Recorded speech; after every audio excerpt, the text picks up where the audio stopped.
Ang pahayag kay Juan. Unang kabanata. Ito ang pahayag na ibinigay ng Diyos kay Hesukristo, at kanya namang inihayag kay Juan na alipin niya, sa pamamagitan ng anghel na isinugo niya. Ang layunin ng paghahayag na ito'y ipabatid sa mga alipin ng Diyos ang mga bagay na malapit ng maganap. Ito ang patotoo ni Juan sa lahat ng nakita niya tungkol sa mensahe ng Diyos na ipinahayag naman ni Hesukristo. Mapalad ang bumabasa ng aklat na ito, ang mga nakikinig sa propesiya nito at tumutupad sa nasusulat dito.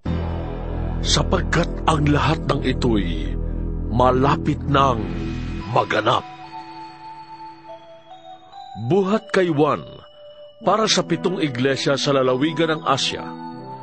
Sumainyo ang pagpapala at kapayapaang mula sa Diyos na siyang nakaraan, kasalukuyan at darating, at mula sa 7 espiritong nasa harap ng kanyang trono, at mula kay Hesukristo, ang tapat na saksi, ang unang muling nabuhay at pinuno ng mga hari sa lupa. Iniibig niya tayo, at sa pamamagitan ng kanyang dugo ay pinalaya niya tayo sa ating mga kasalanan. Ginawa niya tayong isang lahi ng mga pari na naglilingkod sa kanyang Diyos at Ama. Kay Hesukristo ang kapurihan at kapangyarihan magpakailanman. Amen. Tingnan ninyo, dumarating siyang nasa mga ulap, at makikita siya ng lahat, pati na ng mga sumaksak sa kanyang tagiliran. Tatangis ang lahat ng lipi sa lupa dahil sa kanya. Ganoon nga ang mangyayari. Amen. Ako ang Alpha at ang Omega. Sabi ng Panginoong Diyos na makapangyarihan sa lahat, Diyos sa kasalukuyan, sa nakaraan at siyang darating. Ako'y si Juan, ang inyong kapatid at kasama sa paghihirap at pagtitiis na nararanasan ng mga kabilang sa kanyang kaharian dahil sa pakikipag-isa kay Jesus. Itinapon ako sa pulo ng Patmos sapagkat ipinahayag ko ang salita ng Diyos at ang katotohanang inihayag ni Jesus. Noon ay araw ng Panginoon. Nasa ilalim ako ng kapangyarihan ng Espiritu Santo, at narinig ko mula sa aking likuran ang isang malakas na tinig na parang tunog ng trompeta. Sabi niya, "Isulat mo ang iyong nakikita at ipadala mo sa 7 iglesia, sa Efeso, Esmirna, Pergamo, Thyatira, Sardis, Philadelphia, at Laodicea."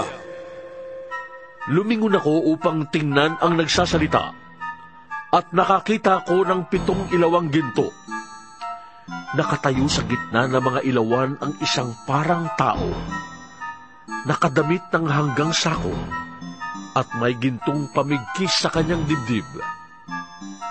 Ang kanyang ulo at buhok ay kasimputi ng balahibo ng tupa o ng niebe, at ang kanyang mga matay parang apoy na nagliliyab. Kumikinang ang kanyang mga paa, na parang tansong pinakintab, at parang rumaragas ang tubig ang kanyang tinig. May hawak siyang 7 bituin sa kanang kamay, at lumalabas sa kanyang bibig ang isang matalim na tabak na sa magkabilay may talim. Ang kanyang mukha ay nakakasilaw na parang matinding sikat ng araw. Pagkakita ko sa kanya, para akong patay na bumagsak sa paanan niya. Ngunit ipinatong niya sa akin ang kanyang kanang kamay at sinabi, "Huwag kang matakot.